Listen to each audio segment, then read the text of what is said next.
Once again, welcome to IEBT campus. Students, நான் உங்களோட lecturer ஆச்சி. இப்போ நம்ம பார்க்க போகிற விஷயம் என்னென்னா, why did you choose this course? ஏன் நீங்கள் IEBT கேம்பஸை சூஸ் பண்ணணும்? எல்லாருமே நம்ம ட்ரெடிஷ்னலில் தான் நம்ம என்ன செஞ்சிட்ருக்கோம், எல்லா விஷயங்களும் செஞ்சிட்ருக்கோம். ட்ரெடிஷ்னலான மெத்தட் பழைய காலத்துலேருந்து என்னென்னத்தையெல்லாம் சொல்லி தந்தாங்களோ, பிரேம ட்ரான்ஸ்லேஷன் மெத்தட், டிரெக்ட் மெத்தட் அப்படின்னு சொல்லி அதே மெத்தடை தான் நம்ம என்ன செய்கிறோம், ஃபாலோ பண்ணிட்டு வரோம்.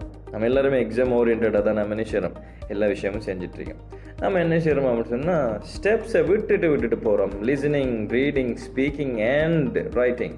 நாம் என்ன செய்கிறோம், லிசனிங், ரீடிங், ஸ்பீக்கிங்கை விட்டுட்டு ரைட்டிங் உள்ள போகிறோம். ஸோ ரைட்டிங் முடிஞ்சது அப்புறம் ஸ்பீக்கிங் வரதெல்லாம் அந்த ஸ்பீக்கிங் கஷ்டமாக இருக்குது. உண்மையான விஷயம் இதான்.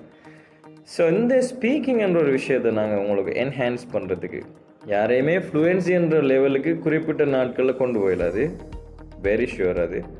பட் உங்களோட ஸ்டேட்டை அடுத்த கட்டத்துக்கு கொண்டு வரலாம். ஸோ உங்களுக்கு நாங்கள் ஃப்ரெண்ட்லி லெக்சர்ஸ் மாதிரி வச்சிருக்கோம். அடுத்தது நல்ல ஒரு ஸ்டாண்டர்டான ஒரு சிலபஸ் உங்களுக்கு இருக்கு. அடுத்தது கவர்மெண்ட்டால் ரெஜிஸ்டர் பண்ணப்பட்டிருக்க ஒரு இன்ஸ்டிடியூட்டாக எங்களோட இன்ஸ்டிடியூட் இருக்கு. அதே மாதிரி உங்களுக்குரிய கிளாஸஸ் எல்லாம் ஆன் டைமில் நடக்கும், ஜூம் மூலமாக நடக்கும், ரெக்கார்டிங் ஃபெசிலிட்டிஸ் இருக்கு. உங்களுக்கு ஃபுல்லாக கேம்ஸ் அண்ட் அனிமேஷன்ஸ் ஃபுல்லாக வரும். நீங்கள் பர்சனலாக உங்களுக்கு டவுட்ஸ் ஆகும்னு சொன்னால் பர்சனலாக அந்த லெக்சர்ஸ் மேரோட கண்டெக்ட் பண்ண உங்களுக்கு ஆப்பர்ச்சுனிட்டி இருக்குது.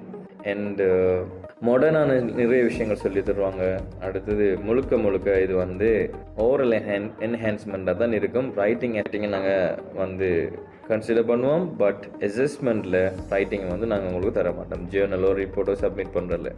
வைவா அட்டென்ட் பண்ணுறது, ஓரலாக பேசி ஓகே அப்படின்னு சொன்னால் உங்களுக்குரிய course completion letter as well as your certificate will be given.